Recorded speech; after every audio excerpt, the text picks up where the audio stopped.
Saudara-saudara yang dikasihi Tuhan, kita telah memasuki masa Prapaskah yang diawali dengan Rabu Abu. Pada masa Prapaskah, kita merenungkan tentang kasih Allah yang menyelamatkan kita, yang memanggil kita untuk bertobat. Maka pada masa Prapaskah, kita dihimbau untuk melakukan puasa sebagai simbol pertobatan. Orang Kristen puasa. Ada banyak orang yang heran ketika mengetahui orang Kristen berpuasa. Bahkan orang Kristen sendiri juga heran. Ternyata ada tradisi puasa dalam kekristenan. Padahal tradisi puasa sudah ada sejak Perjanjian Lama, baik sebagai tradisi keagamaan maupun sebagai simbol pertobatan untuk dosa tertentu. Puasa merupakan sebuah ritual keagamaan, yaitu dengan menghilangkan segala kesenangan tubuh, di antaranya tidak makan minum secara sukarela untuk merendahkan diri di hadapan Tuhan. Saudara-saudara yang dikasihi Tuhan, dalam Matius 9 ayat 14 dan 15 diceritakan demikian. Kemudian datanglah murid-murid Yohanes kepada Yesus dan berkata, "Mengapa kami dan orang Farisi berpuasa, tetapi murid-muridmu tidak?"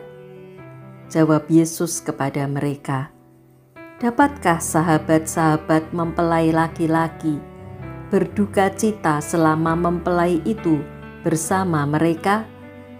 Tetapi waktunya akan datang, mempelai itu diambil dari mereka, dan pada waktu itulah mereka akan berpuasa."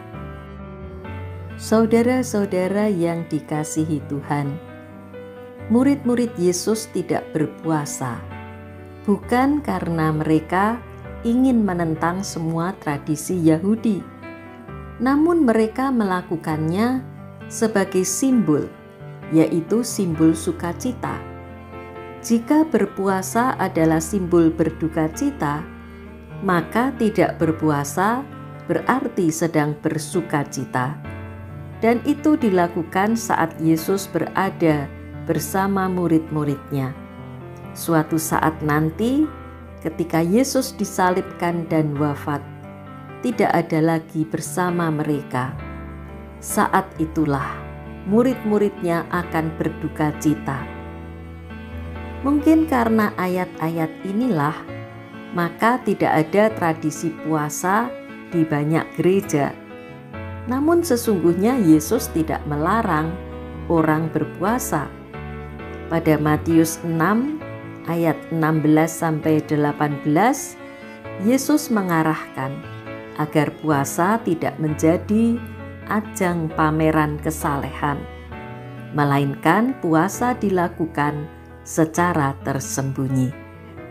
Saudara-saudara yang dikasihi Tuhan, bagi kita puasa itu fleksibel, tidak hanya dalam bentuk tidak makan dan minum, melainkan latihan mengendalikan diri atau keinginan duniawi. Puasa berarti pengendalian diri dari segala kesukaan, maka bentuknya bisa bermacam-macam.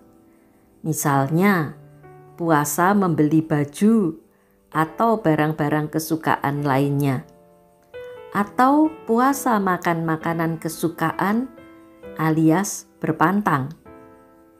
Lalu uang yang biasanya dipakai untuk membeli baju baru atau makanan kesukaan ditabung untuk diberikan kepada orang lain.